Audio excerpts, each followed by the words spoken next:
Hablar de fenómenos místicos, de eventos extraordinarios en los cuales se dice se aparece la Virgen, siempre crea una cierta susceptibilidad, escepticismo. Ustedes son muy bendecidos en Colombia porque seguramente junto a México, a Filipinas, Guatemala, Polonia, son uno de los países más católicos del mundo, porque para ustedes la parte espiritual es muy importante. Entonces, yo pienso que en la historia Dios siempre está unido al comportamiento de los humanos y por eso, para animar ese compromiso cristiano espiritual, permite ciertos acontecimientos, como en este caso el de Guadalupe, o como fue Fátima, o como hoy tenemos de manera extraordinaria todos los días en Medjugorje. ¿Por qué suceden los milagros? No sé si alguno de ustedes ha visto personalmente a la Virgen, pero muchos no la hemos visto y creemos por fe. Acabamos de comulgar el cuerpo eucarístico y nosotros por fe creemos que Cristo está presente en la Eucaristía, pero a veces ni el sacerdote ha visto la carne ni ha visto la sangre, pero por fe creemos que Cristo está presente en la Eucaristía. El Catecismo de la Iglesia Católica, en los numerales 150-153, explica que la fe es una adhesión libre y voluntaria a la verdad revelada porque confiamos en quien la ha revelado. Entonces, tú eres católico, crees que la Virgen María es la Madre de Dios, es la Madre de Jesucristo, y tú dices sí, pero yo te digo, tú no la has visto. Dices no, pero yo creo por fe. Entonces, ¿por qué sucede el milagro? Hay un teólogo que se llama León Dufour y él dice, el milagro sucede para confirmarte que aquello que tú crees es verdad. Yo he hecho muchos estudios de apariciones de la Virgen, apariciones modernas, he estado en más de 100 apariciones, y el momento que el Padre con tanta emoción y entusiasmo celebraba la misa y ustedes le acompañaban, yo pensaba realmente en el gozo que habría en el cielo cuando la Virgen, Dios ve que sus hijos la recuerdan de manera agradecida. Tu presencia fue importante para nosotros, es importante. Y a mí como investigador me alegra decirle a la gente, esto es verdad, esta no es una leyenda, esta no es una tradición, no es un cuento, es real. Pero como a veces la gente duda, y la Virgen de Guadalupe ha sido muy cuestionada aún por los propios mexicanos, la Virgen nos da muchas pruebas de su presencia. Este es el libro del cual el Padre hablaba anteriormente. Es un libro que está escrito en lengua náhuatl y relata toda la experiencia de Juan Diego. Se escribió a los pocos años de haber tenido esa experiencia extraordinaria, o sea que hay documentos que nos ayudan a creer que la historia de Juan Diego realmente tiene un asidero muy concreto. Ustedes saben que Juan Diego era sí ya un hombre mayor, pero se lo conoce como un hombre muy honesto, muy moral, humilde, sencillo. Esta es la colina del Tepeyac, y es acá donde se encuentran ya otros documentos que son de la época, donde se explica lo que puede haber sido esta aparición. Pero la historia es interesante, el Padre ya les ha dicho varias cosas. La Virgen se presenta a este campesino, pero algo que yo quisiera rescatar es el comportamiento de Diego. Diego la ve a la Virgen. Estamos hablando del año 1531, diciembre, y él se muestra entusiasta y respetuoso. Le dice, mi niña, mi preciosa, mi hermosa, mi bella, yo soy el pequeño. Este detalle es sumamente importante porque está mostrando una aceptación. Yo les voy a mostrar luego otra aparición que ocurre un siglo y medio después en Sudamérica, pero el hombre a quien se le aparece es un cacique, es más culto que Diego, es más poderoso, pero él toma una lanza y se la arroja a la Virgen, no le dice mi niña y mi preciosa. Yo trabajo mucho en México, acabo de llegar hace 3 días de México a su país, y yo les decía a los mexicanos, yo soy extranjero, conozco todas las ciudades más importantes de México, dicto unas 100 conferencias en ese país, o he dictado, y es un país que se declara mexicano y guadalupano. Entonces yo les pregunto, ¿por qué creen ustedes que Jesús, Dios, permitió que su madre se quedara acá? Porque sabía que el mexicano la iba a cuidar, iba a ser de ella su estrella. Y por esa actitud de aceptación que ellos han tenido, hoy se la conoce como la emperatriz de las Américas y del mundo. Yo estoy en Filipinas, estoy en Corea, estoy en Egipto, estoy hace poco en Washington, en su gran basílica, y siempre está presente la Madre de Guadalupe. Entonces, yo pienso de que ellos fueron las personas que acogieron esta presencia con mucho amor, pero empieza con toda la actitud que tenía Juan Diego. Guanare es una población pequeña de Venezuela y allá se aparece la Virgen que hoy se conoce como la Virgen de Coromoto. Después de Guadalupe, aunque es muy pequeñita la imagen, yo he estado hace poco en Venezuela con las personas que están trabajando en rescatar esta devoción, la imagen es muy pequeñita, pero cuando se aparece la Virgen al cacique, él no le quiere hablar, él se comporta de manera violenta. Y justamente es en la mano de él que aparece un pequeño papel donde aparece impresa esta imagen. O sea, no es la primera vez. Ya ha habido una impresión tan extraordinaria de este tipo en México. Como señalaba el padre, el obispo no cree al principio. Y esto a mí un poco me sigue impactando, este escepticismo, porque yo he estudiado muchas apariciones en el siglo XXI. Y la primera respuesta que yo he recibido es: no creo.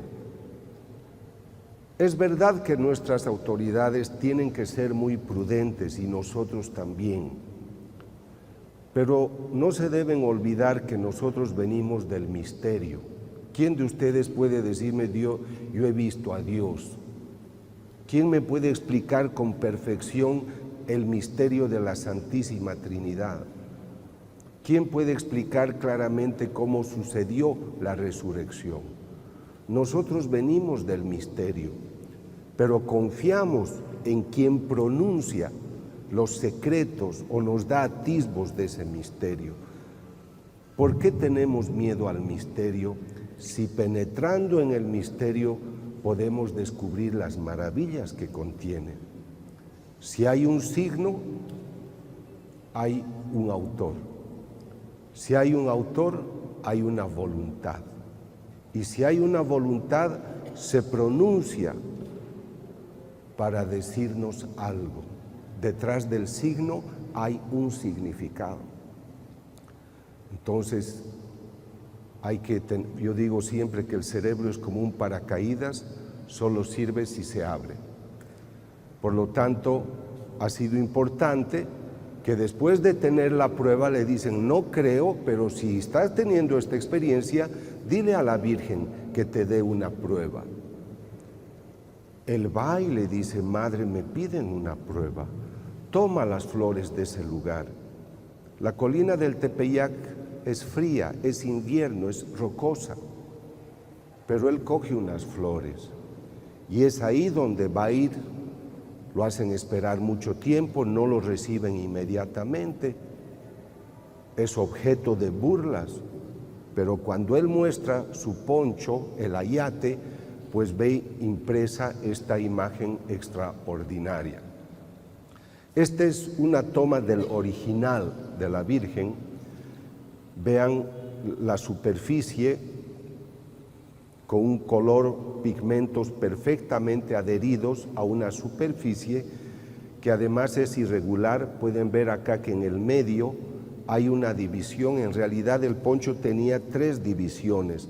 Está confeccionada con el hilo de la fibra es de un cactus que normalmente ellos lo utilizaban para protegerse, para hacer pequeñas canastas, pero la duración es de 15 a 30 años.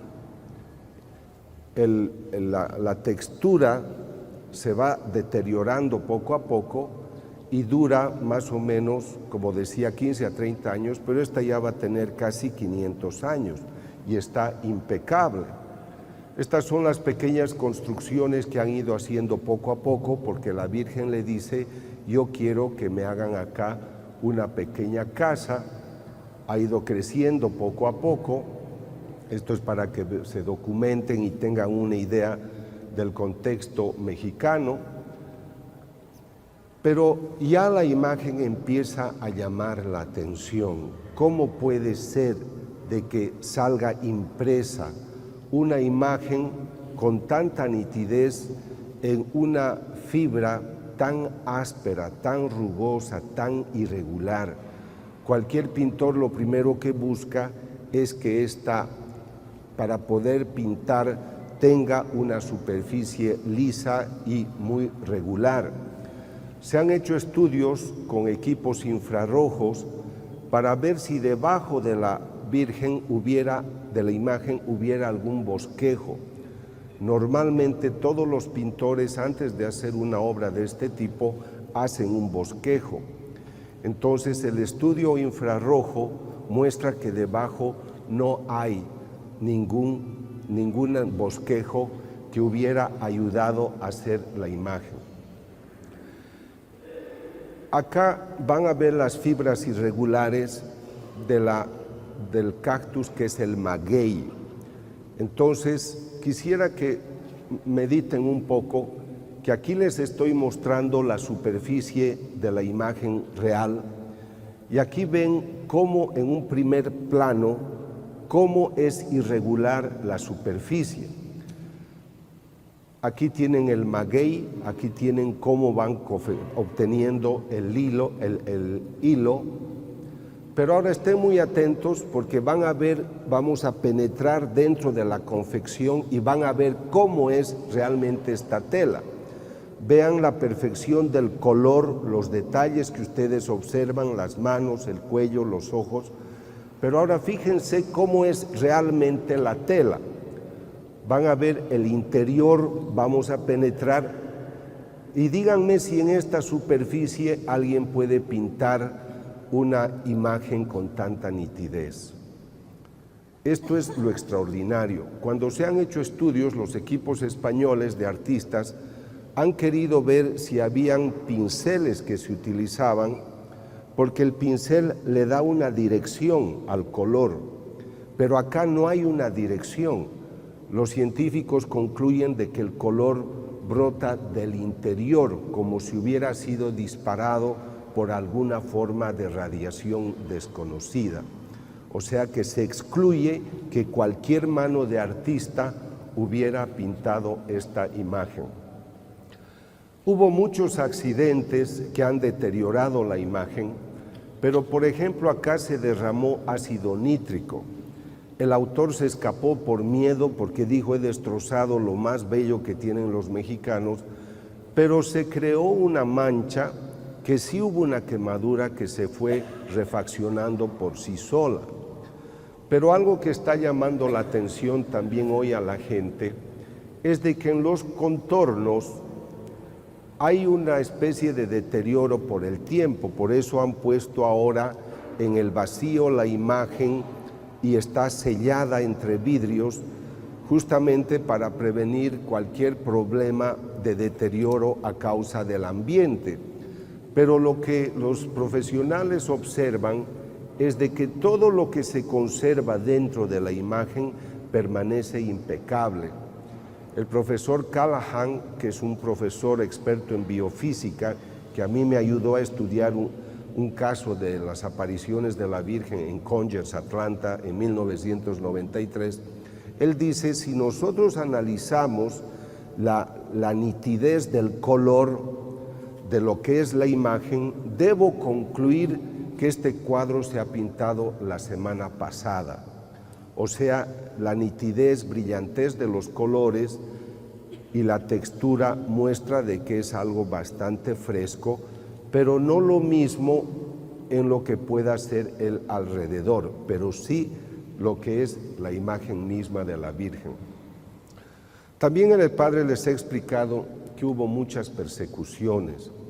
México ha sufrido en 1928, 29, 30 persecuciones religiosas, pero hubo otros antecedentes ya.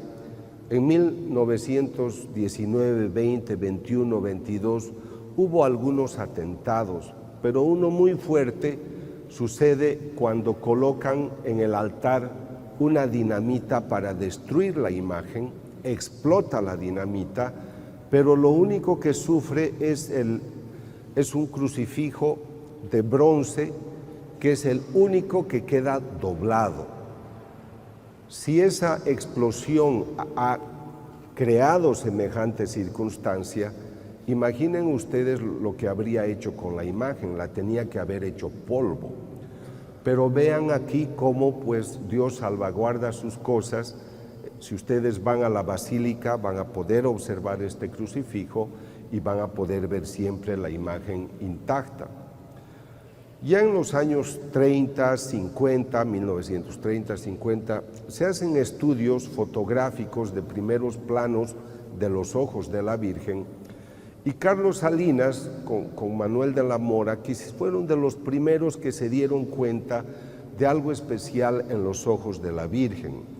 Observaron que en la córnea se veía el rostro de una persona con barba.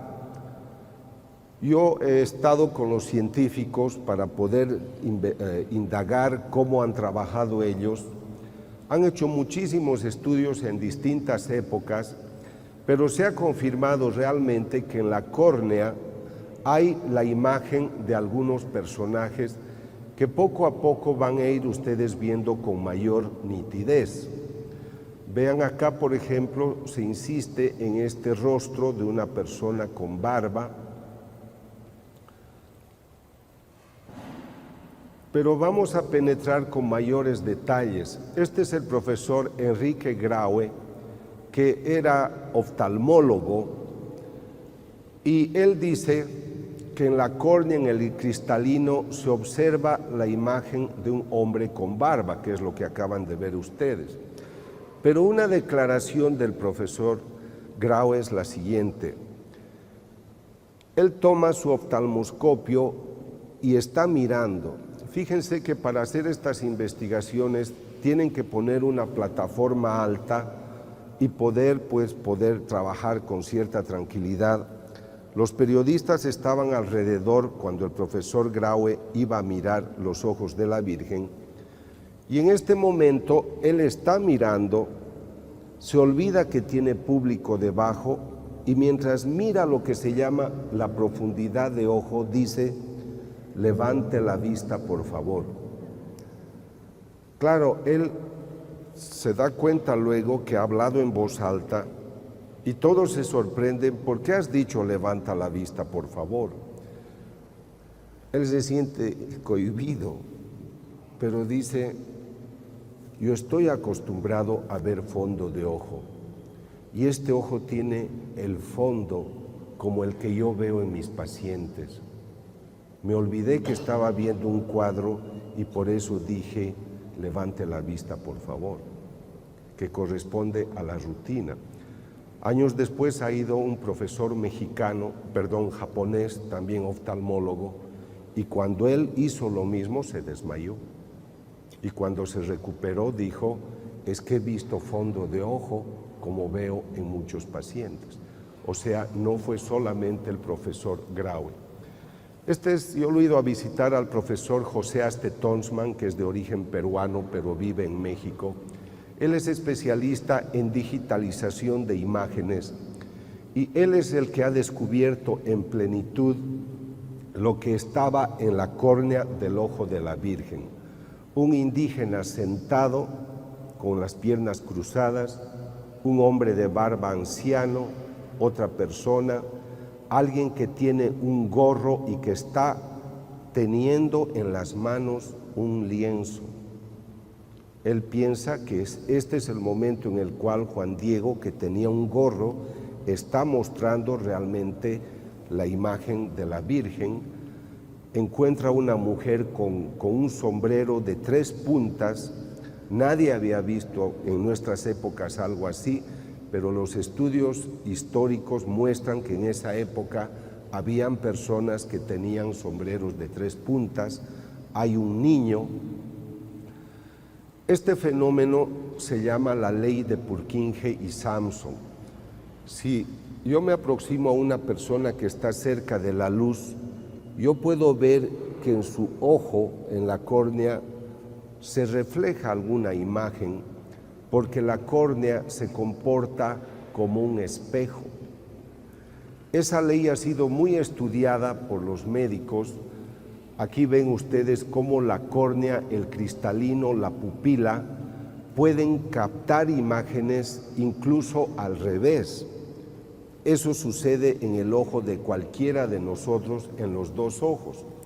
Entonces el profesor Aste ha estudiado los 2 ojos y puede ver perfectamente que como unos están siendo captados por el ojo izquierdo, otros por el derecho, la postura de todos cambia absolutamente y todos están reflejando el comportamiento, su presencia de acuerdo a la angulación en el lugar que se encontraban. Entonces la conclusión del profesor Aste Tonsman es de que durante la aparición había 13 personas y entre ellas descubre una mujer de raza negra, que es la última. Entonces, como no se sabía de gente de raza negra, porque estamos hablando del 1531, han encontrado unos documentos en los que indica que fueron a trabajar algunas personas a México, obviamente eran esclavos, pero que cuando llegó el obispo Zumárraga a la residencia donde él vivía, él dio inmediata libertad a la negra que trabajaba en su casa, que se llamaba María. O sea que históricamente se puede demostrar que había realmente una persona de raza negra en la casa del obispo, y esa persona se la ha podido identificar gracias a estos estudios. Quisiera que observen muy bien esta imagen, porque acá les estoy mostrando en la fotografía obtenida microscópicamente por digitalización por el profesor Aste Tonsman, hay un hombre anciano. Pero ahora vean lo que sucede con esta imagen. Este es el obispo Zumárraga. Ese es un cuadro que se pintó años después. Entonces, fíjense cómo realmente tenemos las pruebas de que en el momento de la aparición estaba el obispo, hay un hombre que interpreta a este como el traductor que le estaba traduciendo al obispo lo que hablaba el campesino, porque obviamente no estaban hablando en español. Yo he estudiado bastante y he estado con el padre Gobi. El padre Gobi fundó los movimientos sacerdotales marianos y en sus textos escribe algo que le dijo la Virgen. Estoy hablando de 1980-81. Busquen los secretos de mis ojos en Guadalupe. O sea, la Virgen se lo dijo por su parte al padre Gobi, pero ya la ciencia por su parte estaba trabajando estos temas.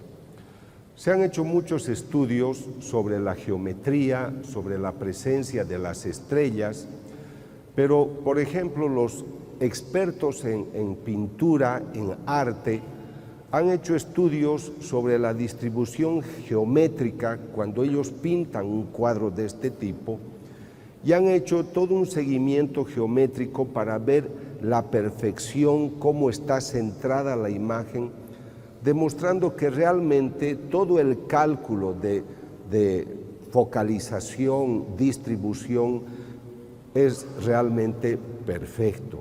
Esto lo ha hecho un artista altamente formado en lo que pueda ser la tridimensionalidad, la angulosidad, la perspectiva, y por eso creo que vale la pena poder conocer estos datos. En la actualidad se han interesado mucho por todas las estrellas, son 46 estrellas que figuran en el manto de la Virgen, y hoy se sabe, porque se ha trabajado mucho desde 1980 con astrónomos, tratando de explicar cuál es el significado de las estrellas, y han concluido que las estrellas están presentando cómo se presentaban en ese momento las estrellas, los planetas, en el momento de la aparición. O sea, las constelaciones están representadas perfectamente en el lugar, en la ubicación, en el grado, en la latitud, que ocurrió justamente en diciembre de 1531. Pero ese es un estudio, se están publicando ahora nuevos libros, hace 2 o 3 días me llevaron uno a México, y esta es la presencia de una madre importante. Hay misterios, como por qué no se deteriora el ayate, cómo puede haber esta imagen tan perfecta sin que se pueda evidenciar la presencia de una dirección en el pincel. Ahora tengan cuidado, porque a veces hay gente que seguramente con una buena intención manipulan la información, y en internet tal vez algunos de ustedes han visto que han dicho que han puesto unos termómetros, han puesto sistemas para medir latidos del corazón, y han demostrado de que en el vientre de la Virgen hay un niño que está latiendo, que su temperatura varía. Eso no es verdad, nadie ha hecho una investigación de ese tipo. Es mentira también que la NASA hubiera investigado, la NASA no ha investigado.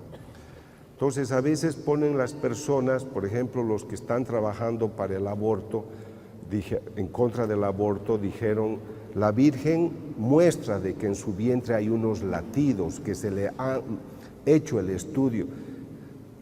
Con eso quieren decir es que ella está embarazada y hay los latidos. Evidentemente la forma es de una persona embarazada, porque la Virgen siempre va a anunciar a su hijo. Pero no es verdad que se hubieran hecho registros fisiológicos de alguien, de un niño que esté en el vientre y que ponga en evidencia latidos. Entonces, en este sentido hay que ser sumamente cuidadoso. Si ustedes van a la basílica, esto es lo que van a poder observar. Es un cofre con toda la seguridad de un vidrio blindado, pero sobre todo está la imagen cuidada en el vacío para evitar cualquier forma de deterioro. En estos días estuve en Veracruz, viajé al Distrito Federal, estuve en otra ciudad que se llama Tabasco, y los mexicanos tienen muchas formas de devociones. Al año visitan unos 12 millones la basílica, pero gente de todo el mundo, y en estos días, como también les decía el padre, al menos 6 millones de personas visitan. Van de rodillas, pero hay unos que se llaman los antorchistas, son los que yo he visto ahora en Veracruz, en Tabasco. Son jóvenes, la mayoría jóvenes, que encienden la luz donde está la Virgen y la llevan hasta sus pueblos, pero ellos van corriendo, van con una antorcha encendida, hacen 300, 400, 500 kilómetros. Obviamente tienen un coche que va con ellos y los cuida, pero son devociones muy bellas. A las mamás les gusta vestir a sus hijos con la ropa de Guadalupe, y en psicología nosotros llamamos moldeamiento. Los padres aquí en Colombia, yo he visto que también ponen de monaguillos a niños de 3, 4, 5 años de edad. Lo he visto mucho en Popayán. Y eso se llama moldeamiento. Quiere decir que si tú a tu niño desde temprano lo acercas a los bienes de lo que es la verdad espiritual, su cerebro aprende. Los que han leído mis libros sobre el cerebro, la palabra que hiere, que sana, saben que yo explico que cuando tú aprendes algo, eso no se queda en el aire, sino que entra y forma unas huellas en el cerebro, y por esas huellas nosotros tenemos luego muchos comportamientos. Ustedes son un país muy católico porque sus abuelos, sus papás han ido enseñando. Ahora, yo estuve aquí hace unos meses en Medellín y leí el periódico en el que decía que los jóvenes de 16, de 15, 14 años ya no eran tan católicos como sus padres porque sus papás habían bajado el entusiasmo por su vida religiosa. Entonces, este es algo que los sacerdotes, los obispos tienen que tomar en cuenta, porque los papás que hoy tienen 35 años, 40 años o 30 años son más relajados, no están asumiendo el rol espiritual que pues han tenido sus papás, y ustedes son una esperanza para el mundo. Yo viajo a Japón, a Corea, a Egipto y encuentro siempre sacerdotes o religiosas de Colombia, sobre todo paisas obviamente, pero es muy importante que comprendan su función. Para todos, la presencia de Guadalupe es un obsequio de Dios al mundo, una obra verdadera de esa Trinidad Santa que quiere atender al mundo, y por eso esta es una de las frases que hay que rescatar: no estoy yo aquí que soy tu madre. Diego estaba preocupado porque su tío estaba enfermo. Entonces la Virgen le dice: tú no te preocupes, él ya está sano. No estoy yo aquí que soy tu madre. Cuando yo vengo a Colombia, muchos se me acercan, me dicen: doctor, mi hijo está en la cárcel, mi marido se ha suicidado. Ustedes han tenido el sufrimiento de la violencia, pero también creo que estas cosas suceden porque nosotros no utilizamos nuestras almas espirituales. Ustedes tienen acá una ciudad cerca que es Sabaneta. A mí me invitó el alcalde del lugar a dictar conferencias y me sorprendió llegar a su oficina y encontrar que la bandera de Sabaneta tenía impresa la Virgen María Auxiliadora. Cuando empecé a estudiar las estadísticas de crimen y de violencia en Sabaneta, es la estadística más baja de toda Colombia, porque en esos lugares oran. En Isaías, en el capítulo 62, leemos una cita muy hermosa: he puesto centinelas sobre tus murallas, Jerusalén, y que no cesen de recordarme mi promesa hasta que yo traiga la paz a Jerusalén. Yo creo que esta presencia y estas frases nos tienen que recordar que tenemos una madre presente, pero nosotros tenemos que ser los centinelas de la ciudad, los centinelas de Colombia, de Medellín, de las familias, ante tanta desintegración, ante tanto aborto, ante tanta convivencia libre. Entonces yo creo que los católicos no estamos usando estas armas. Tengo una joven en México que coordina mis actividades y el día jueves me dice: doctor, le han encontrado un problema a mi mamá y ha dicho que la van a operar el lunes, pero necesito muchísimo dinero y no lo tengo. Entonces, entre los amigos juntamos lo que podíamos hasta el viernes, sábado, pero hay un joven que habla con Jesús. Yo estudio muchos de estos casos y Jesús le dice al joven: di a Alicia que yo le he dado las armas, que las utilice. Entonces ella me dice: doctor, Jesús me ha hecho decir que nos ha dado las armas. Le dije: Alicia, la oración, la comunión, el ayuno, eso hay que hacer, sábado y domingo. El lunes va la señora que tiene 65 años al hospital, el médico le hace las pruebas y le dice: aquí hay un cambio, pero creo que mis máquinas están mal.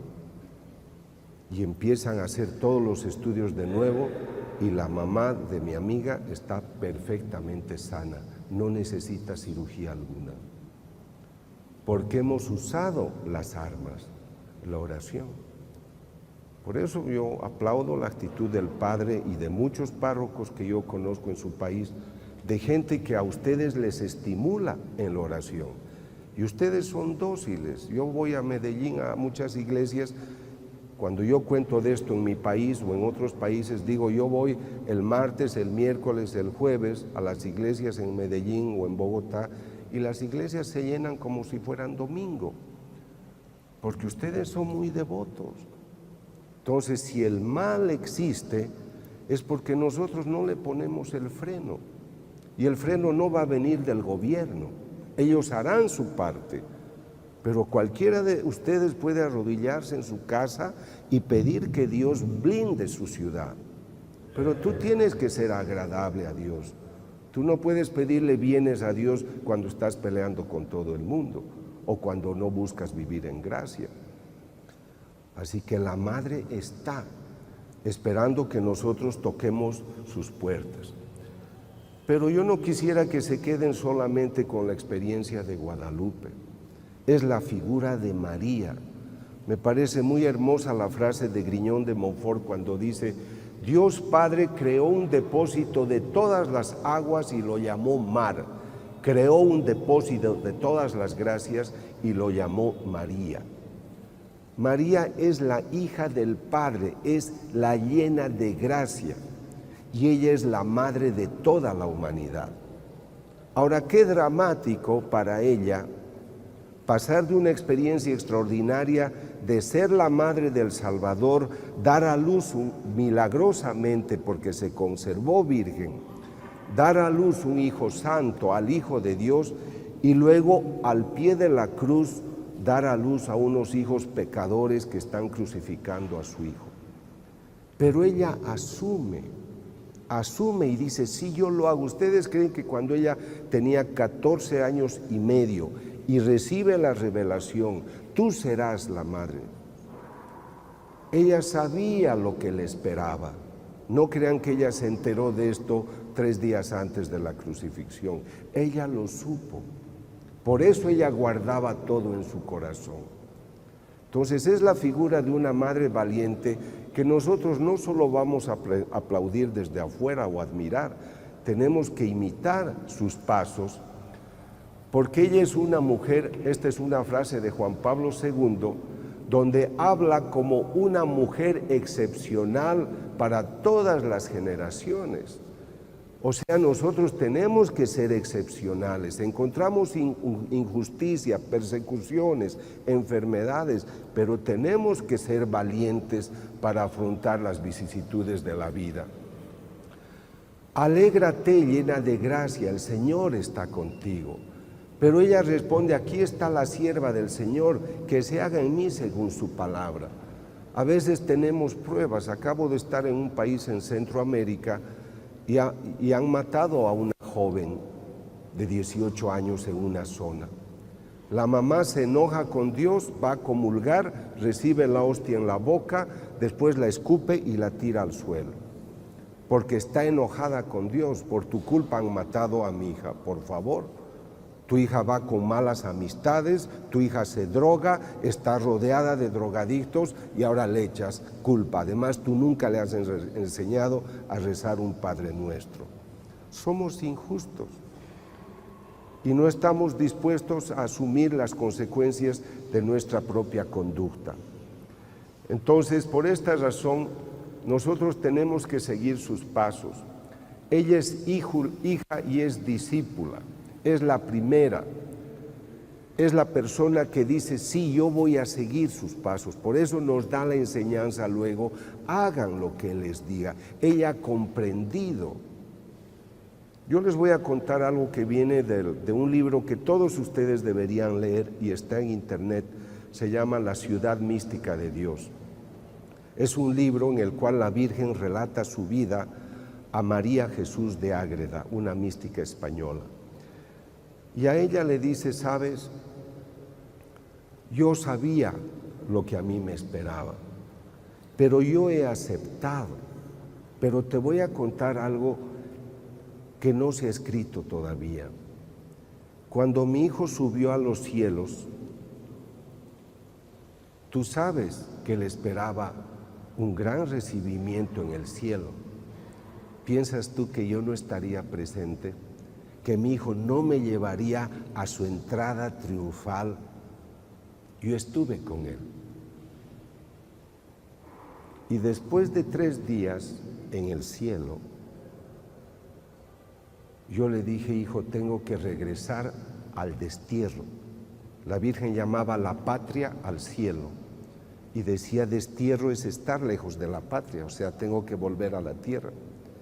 Y Jesús le dice, madre, no es necesario, porque tú ya has cumplido lo que tenías que hacer.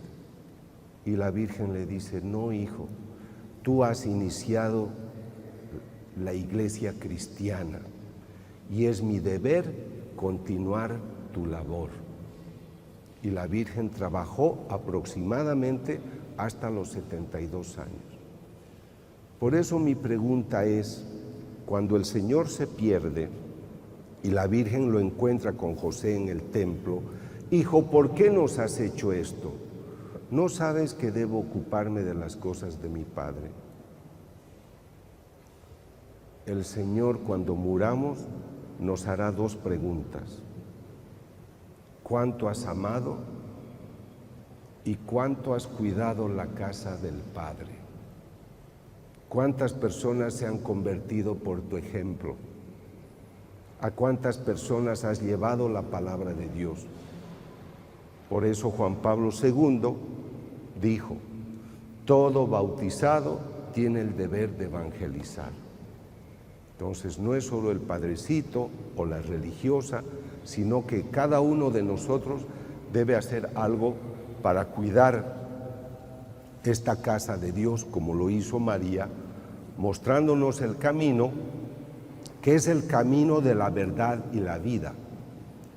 Y justamente en nuestra vida, ¿qué es lo que más nos pide el Señor? Que hagamos su voluntad.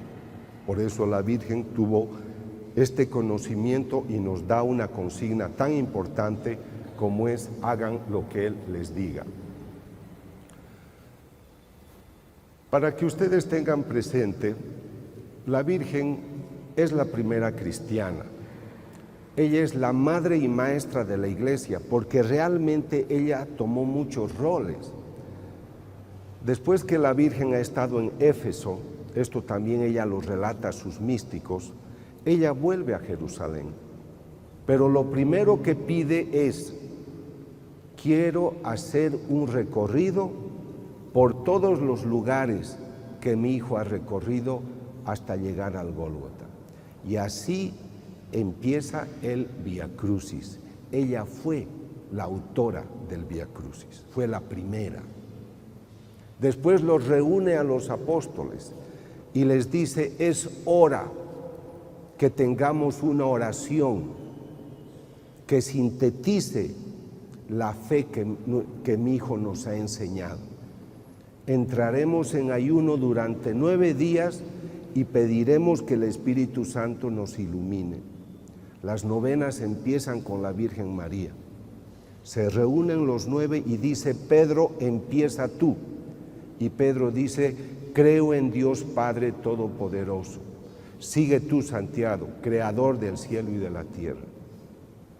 La Virgen hay que conocerla. Es fuente de sabiduría. El respeto a los ornamentos, todo cómo se iba a ir celebrando poco a poco la Eucaristía. Muchas fueron iniciativas de ella. Por eso, con toda razón, se la debe reconocer como madre y maestra. Ahora, la Iglesia, tomando a María como modelo, tiene que imitarla, pero imitar su fe, su amor. ¿Cómo va a ocurrir esto si yo no conozco varón? Ella tiene fe. Por eso les decía, yo no me quisiera quedar solo presentándoles los misterios de Guadalupe, porque se van a quedar con lo extraordinario y eso está bien. Pero la pregunta es, ¿y qué significa eso para tu vida? La Virgen relata a María Jesús de Ágreda y le dice, ustedes piensan que solo porque yo era María y Jesús y José, nosotros vivíamos en armonía. Es verdad, pero cada uno de nosotros trabajaba cada día para dar lo mejor de sí, porque todos éramos humanos. Entonces ustedes y nosotros no podemos admirar a la Virgen, a Jesús o a San José y considerar que esa es una vida paralela a la nuestra. Nosotros tenemos que hacer lo que ellos han hecho, amar, tener fe. A mí la figura de José me parece que está siendo todavía muy descuidada. Yo he comprendido que en mi oración debo pensar en Dios Padre, Dios Hijo, Dios Espíritu Santo, Virgen María y San José, porque su entrega y su presencia fue fundamental para la historia de nuestra iglesia. Entonces no vamos a admirar de lejos. ¿De qué sirve admirar a alguien si no estamos dispuestos a hacer lo que ellos han hecho?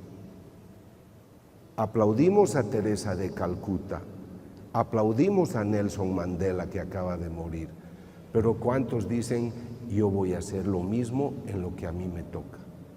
No necesitas ser un gran político, sé un buen hijo, sé un buen parroquiano, sé un buen sacerdote, sé un buen sacristán, sé un buen hijo de familia. Ama y haz lo que quieras.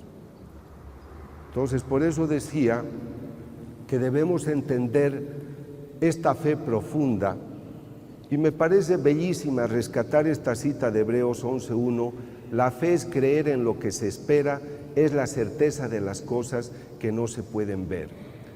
Y es aquí donde aprovecho unos minutos, porque siempre me dicen, doctor, y va a hablar de las hostias que sangran. La Virgen es madre de la Eucaristía, y seguramente la mayor bendición que yo he tenido en mi vida es tener la oportunidad de estudiar milagros eucarísticos, porque todo cristiano sabe que el centro de la vida cristiana es la Eucaristía. Nosotros por fe creemos que Cristo está presente en el pan consagrado, en el vino consagrado, pero les decía, el milagro sucede para demostrarte que aquello que tú crees es verdad. Mira que estas hostias sangran.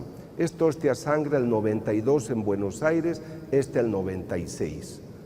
Hago los estudios durante muchos años, 6 años y medio, invitado por el cardenal Jorge Bergoglio, que ahora es el Papa Francisco, y demuestro de que no solamente la sustancia es sangre, sino que los coágulos muestran un tejido vivo.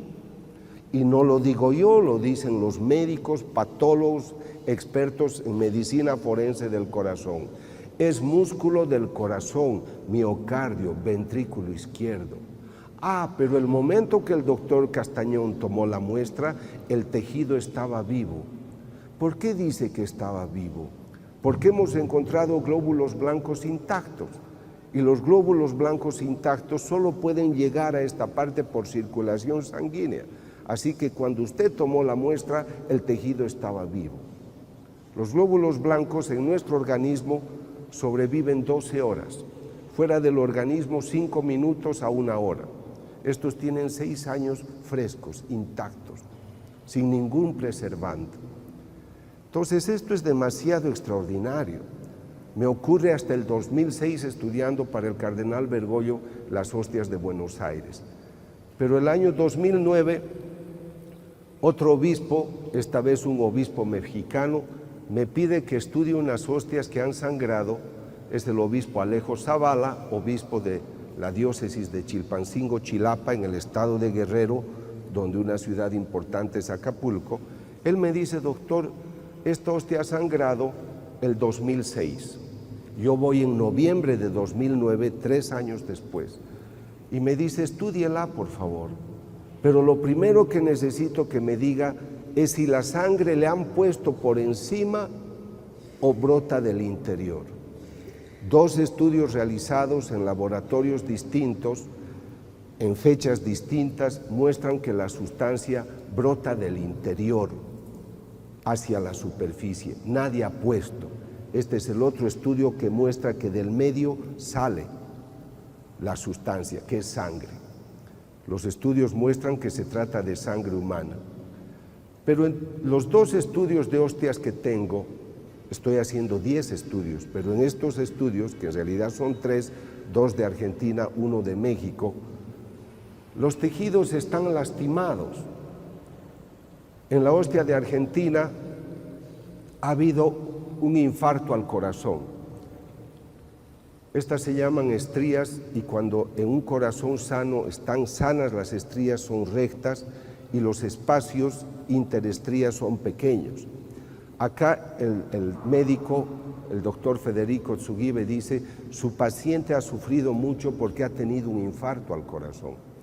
En el estudio de México, que es el más reciente que tengo, el profesor dice: aquí hay unos macrófagos, este es del 28 de julio de 2011, hay unos macrófagos, glóbulos blancos, fagocitando lípidos, porque este tejido está también lastimado, pero los glóbulos blancos están trabajando para reparar esa lesión.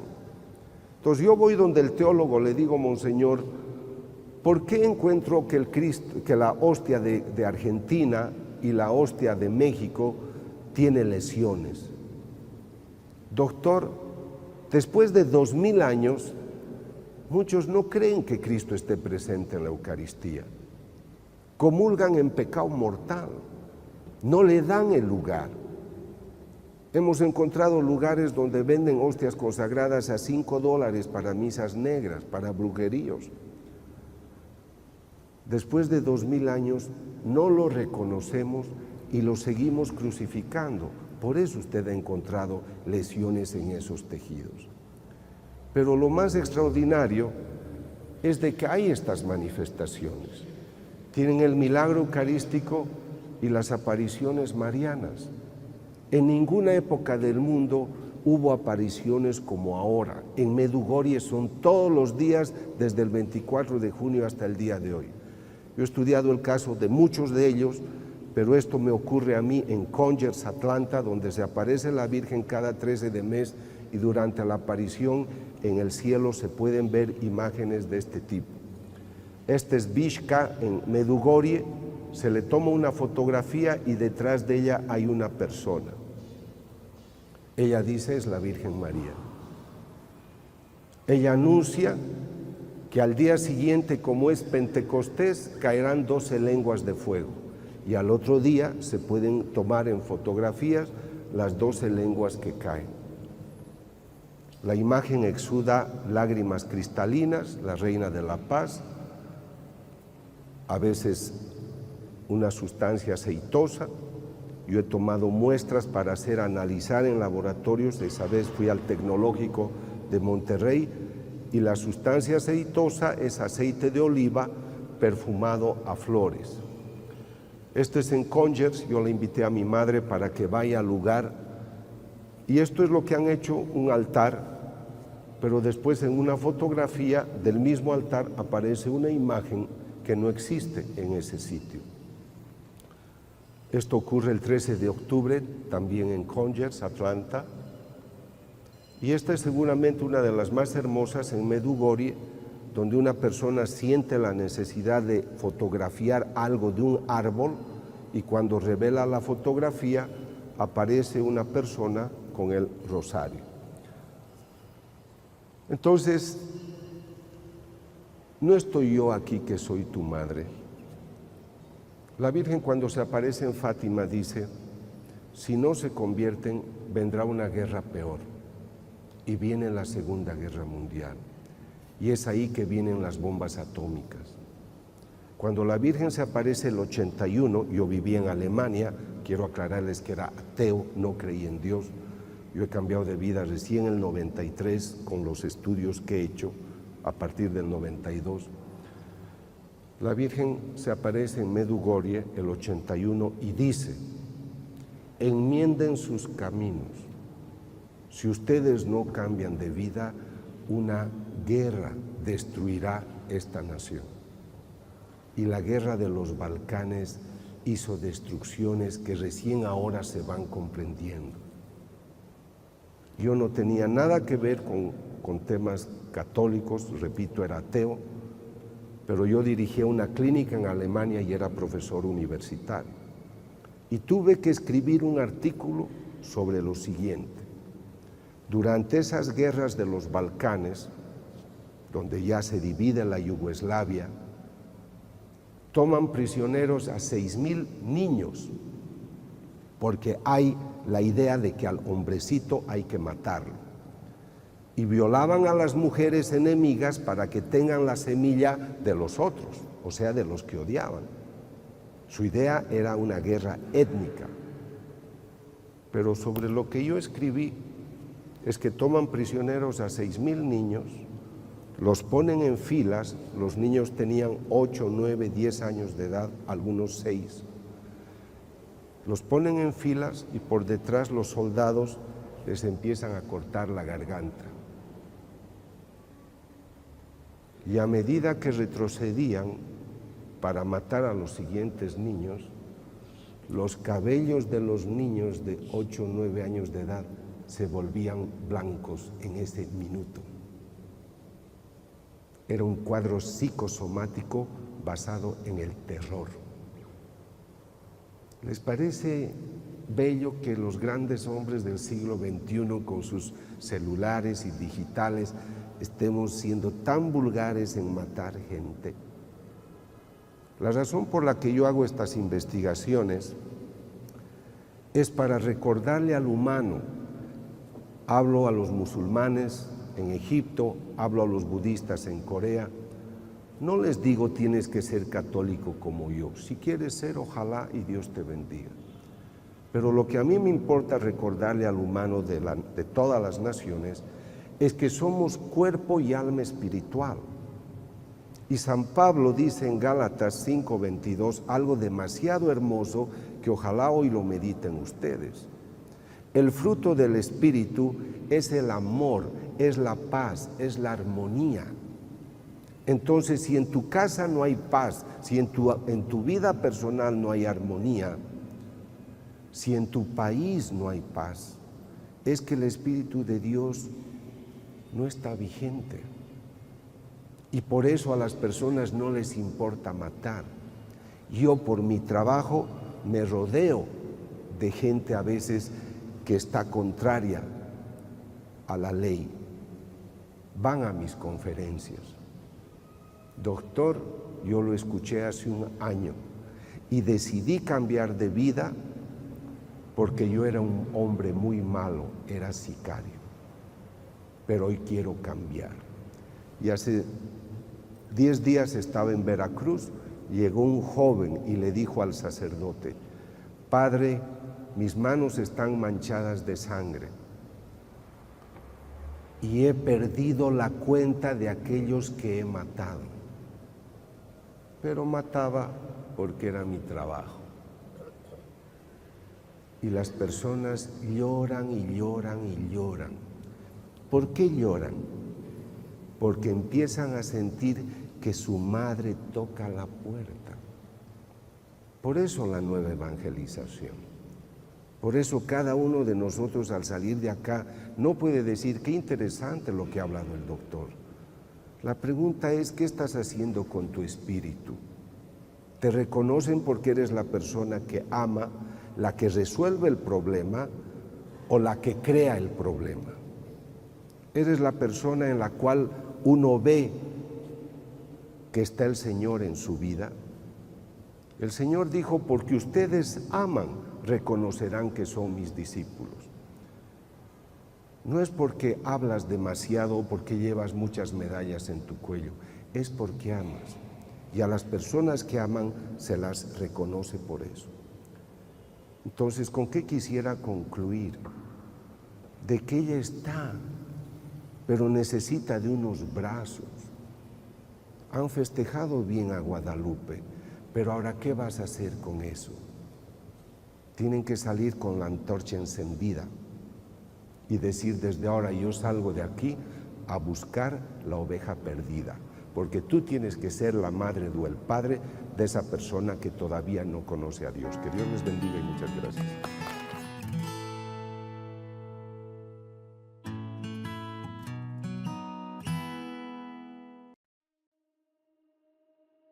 They gave you stories, all the prophets and the waves. You're staring at the sky for signs, but close your eyes, it all decays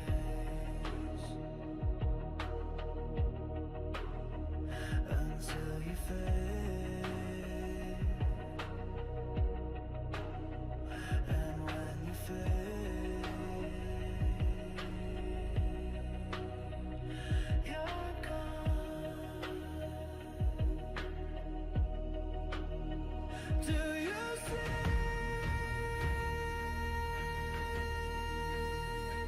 who you see?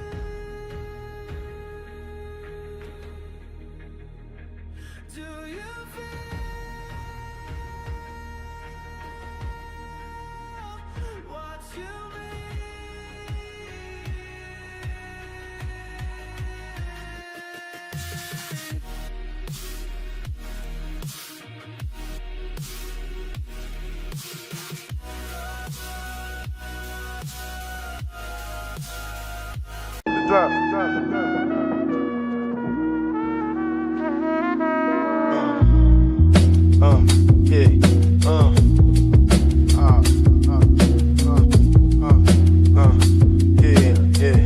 From my nation, been number one, I couldn't aspire.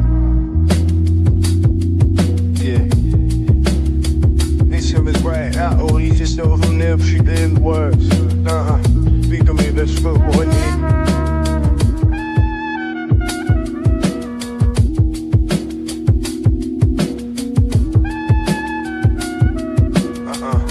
oh, hard out, yeah. Hey, she, what? From more.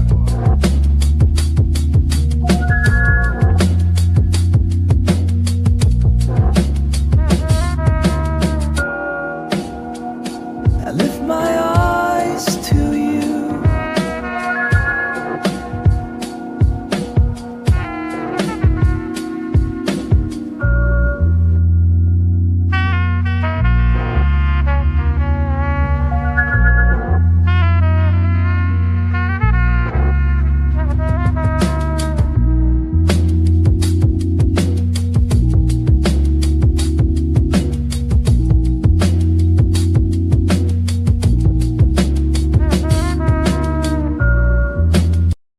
Monsters now. The earth proclaims your greatness. The sky echoes your name.